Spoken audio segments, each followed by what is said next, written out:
En esta ocasión veremos cómo se determina el precio de algunos activos financieros mediante el método Black-Scholes. Vamos a iniciar con, primeramente, una breve explicación sobre el concepto de opciones, dado que, si bien el tema de Black-Scholes es algo relativamente sencillo, requiere de cierta explicación de algunos conceptos de derivados financieros. Si no conocen este tema, pues es recomendable dar un pequeño repaso previamente antes de adentrarnos a ello. Sin embargo, partiendo del supuesto que lo conocemos, daremos simplemente un repaso de algunos conceptos clave que nos serán útiles para entender bien el concepto y la metodología de Black-Scholes. Primero, entramos con el concepto de opción. La opción es un contrato que da derecho a un comprador, más no la obligación, para comprar o vender activos subyacentes. Y hablando de activos subyacentes, podemos decir que pueden ser activos, pueden ser acciones de una empresa o algún índice como el índice de precios al consumidor o algunos activos no tangibles. Esto se pueden vender a un precio de ejercicio, es decir, un precio predeterminado que se efectúa o que se pone de acuerdo en el contrato con el que se efectuará la transacción si es que ésta se concreta. Por último, pues se ejecuta a una fecha de vencimiento. Una fecha de vencimiento es la fecha concreta o determinada, la fecha límite para ejercer este contrato. Y las opciones se pueden poner, o existen dos opciones, la opción call o la opción put, que a grandes rasgos y hablando como si fuera de una manera sencilla, la opción call es una opción de compra en donde el comprador de un call tiene el derecho a comprar.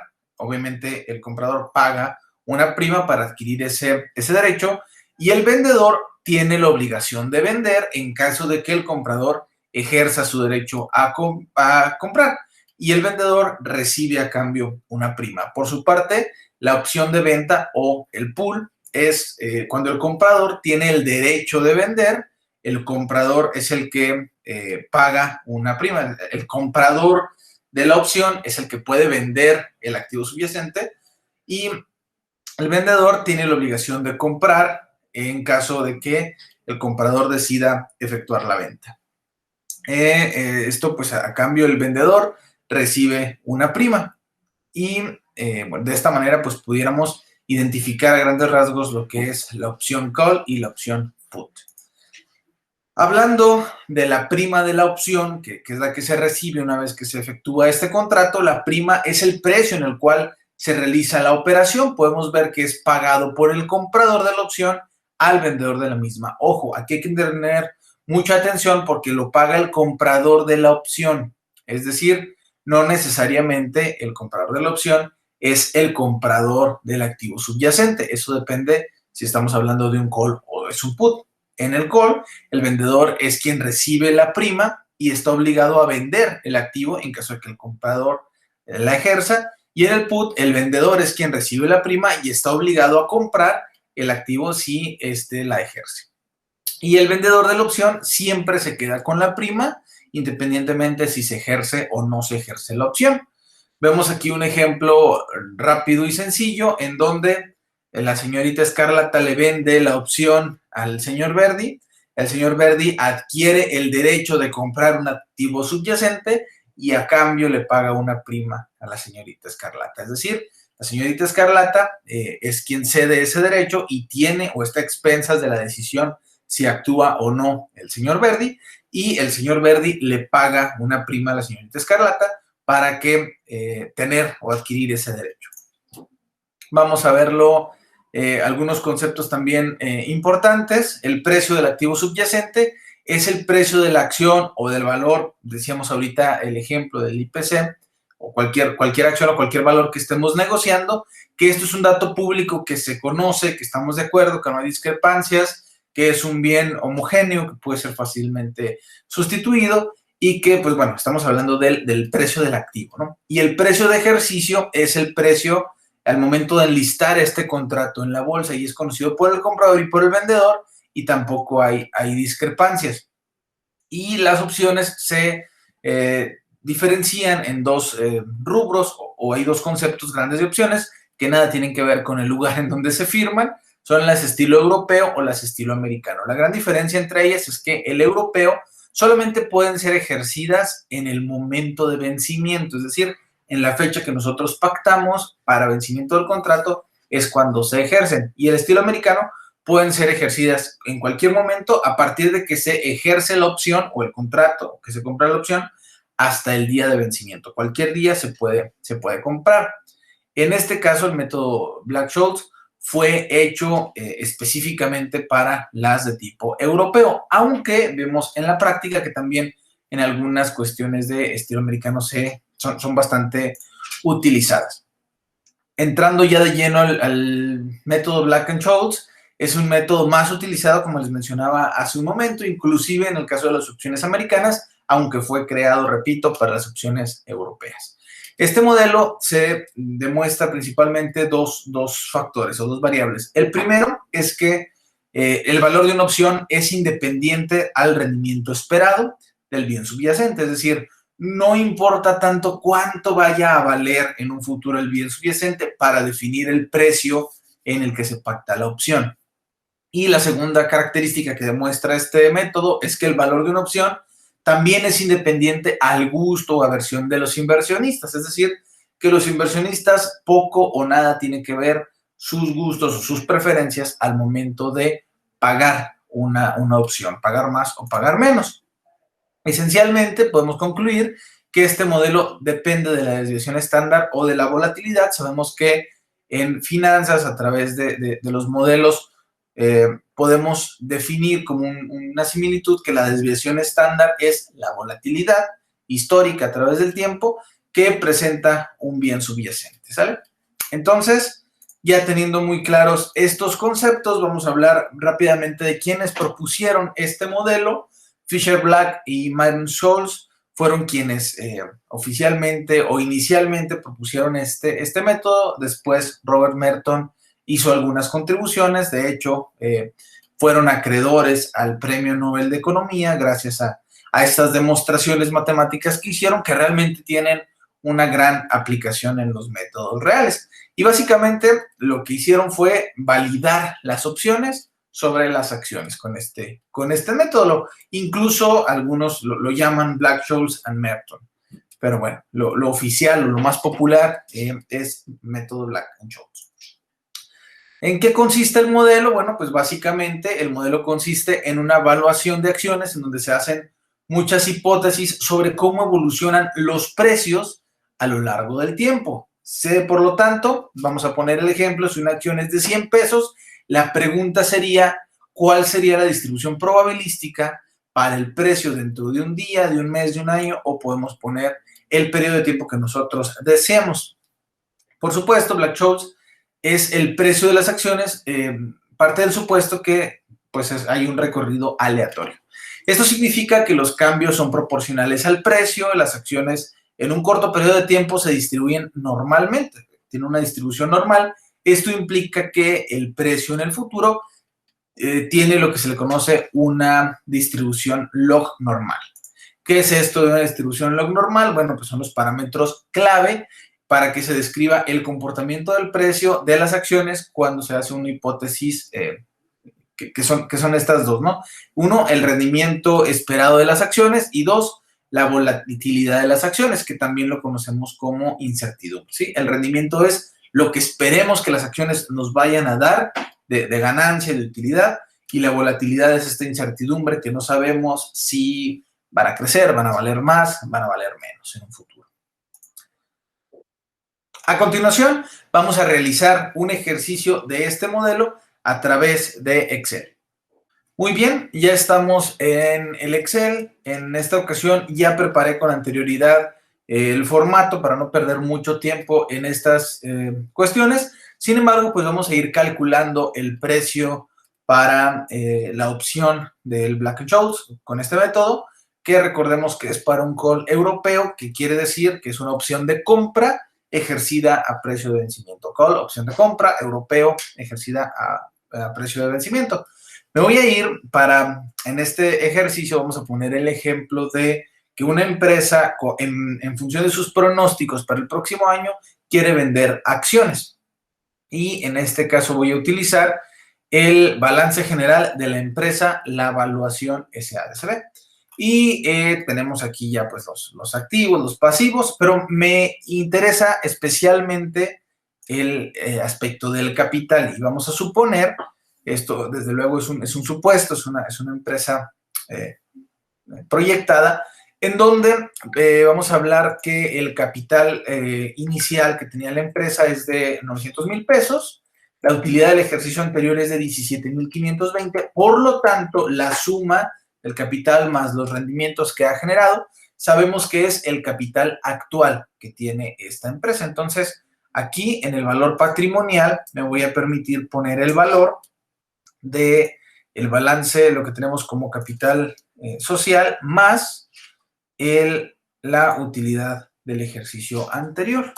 Entonces, aquí serían 917,520 pesos, lo que tiene como valor patrimonial esta empresa. Ahora, el beneficio neto, hablábamos que esta empresa es estimada, es proyectada, entonces, este balance general, si bien lo podemos ver aquí en la parte inicial, es al 31 de diciembre del 2020, vamos a suponer que estamos en el 1 de enero del 2020, entonces, la utilidad del ejercicio actual es lo que salió del estado de resultados proyectado, es decir, lo que la empresa espera ganar durante el próximo año o durante un año de ejercicio. Entonces, esto sería lo que estima ganar esta empresa. Entonces, los 917,520 pesos es lo que ya sabemos y eso es algo que tenemos conocimiento y la certeza de que es cierto.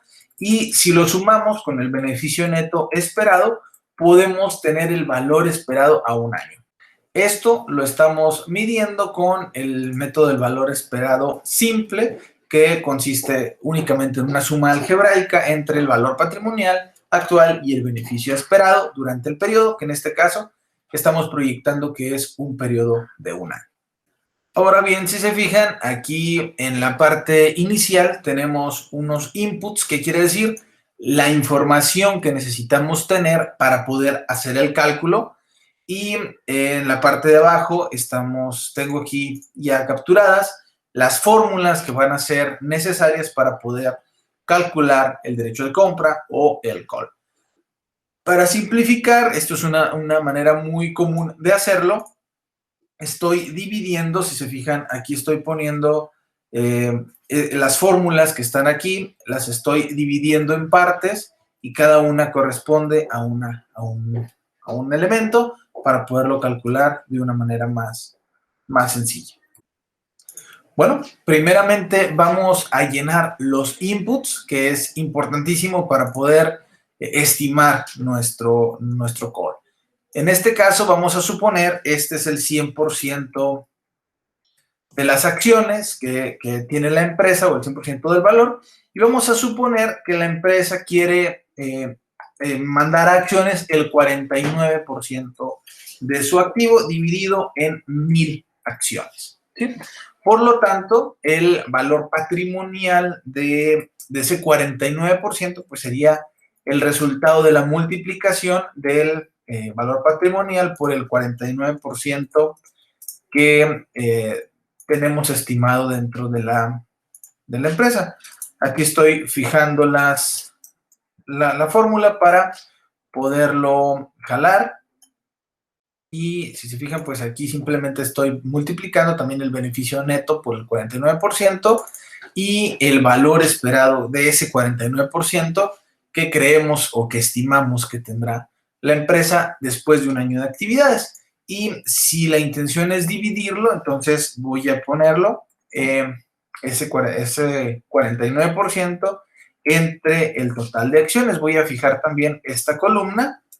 Recordemos que al poner un signo de pesos previo a la letra y al número, se fija la columna para poderlo jalar sin que se nos modifique. Es decir, que aquí siga respetando este mismo espacio, esta misma casilla. Por lo tanto, aquí lo único que estamos diciendo es si los 400, casi 500,000 pesos que vale el 49% del patrimonio que se va a mandar a acciones, lo dividiéramos entre 1,000 acciones del mismo valor, pues cada una de las acciones estaría cerca de los 450 pesos.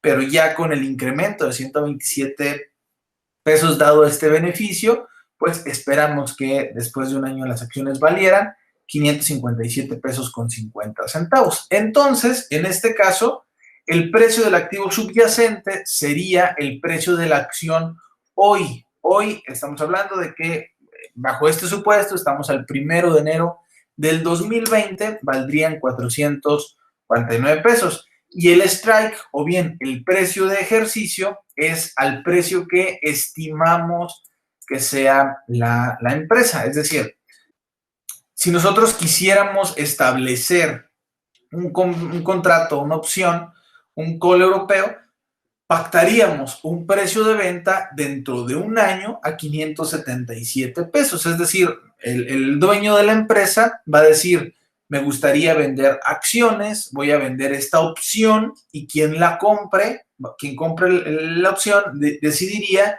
si ejerce o no. Es decir, en caso de ejercer, se pagarían 577 pesos.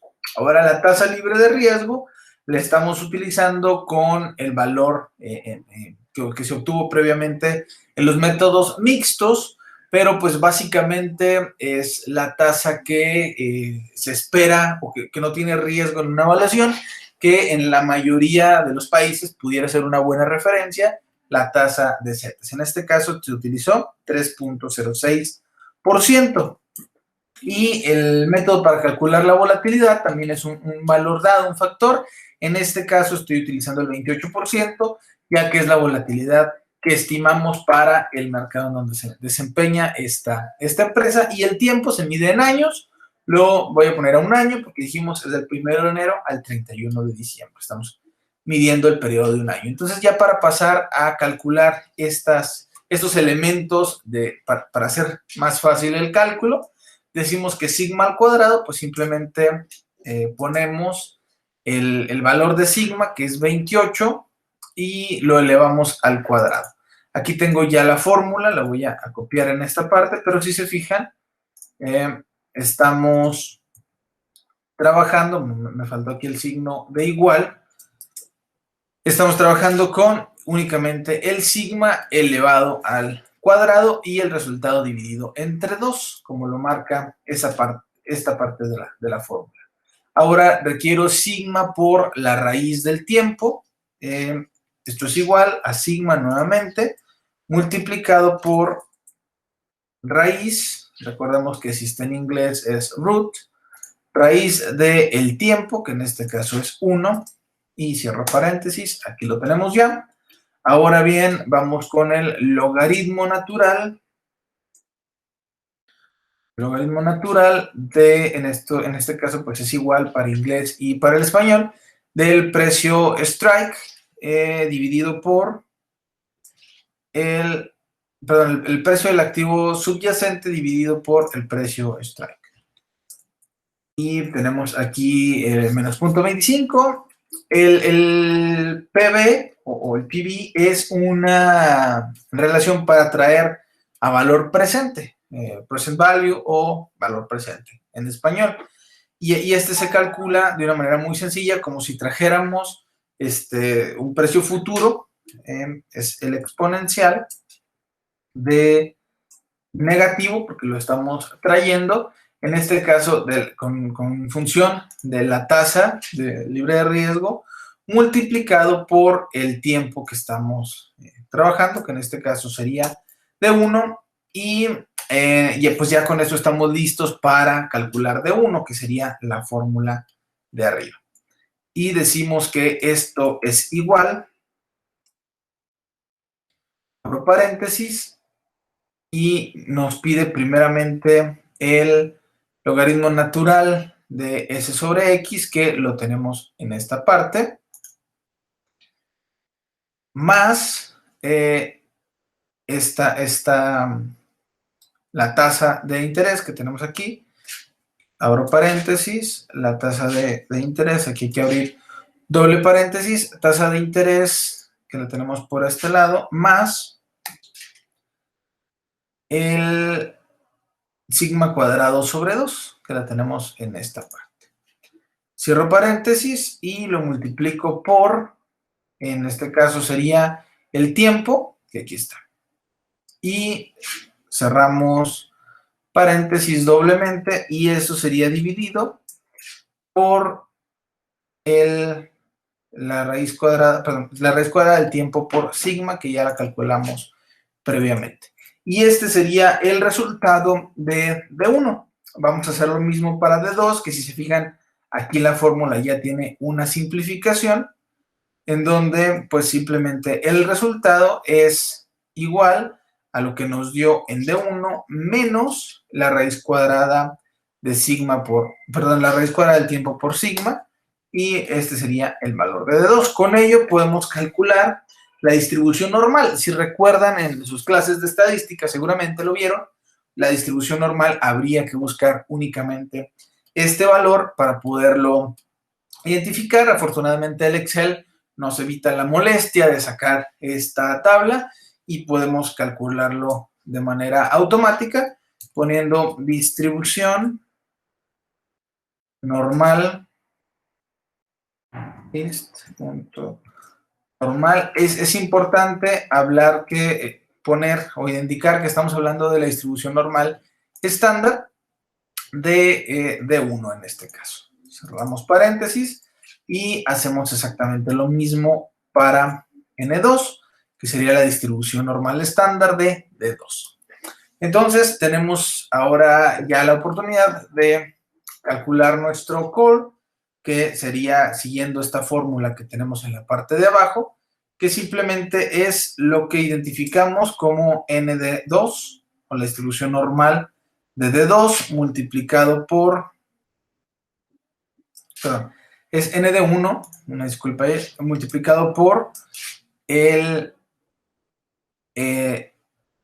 precio strike, que aquí lo tenemos, perdón, el precio del stock o del activo subyacente, menos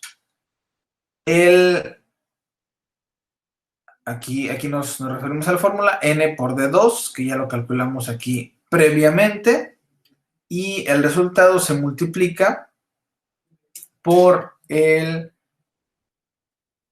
precio del strike, que aquí está ejemplificado como una X, y el resultado por lo que habíamos calculado aquí previamente como este factor de actualización, o lo que es lo mismo, el exponente de menos R por T, que es lo que tenemos aquí en esta parte, que aquí la tenemos ya calculada.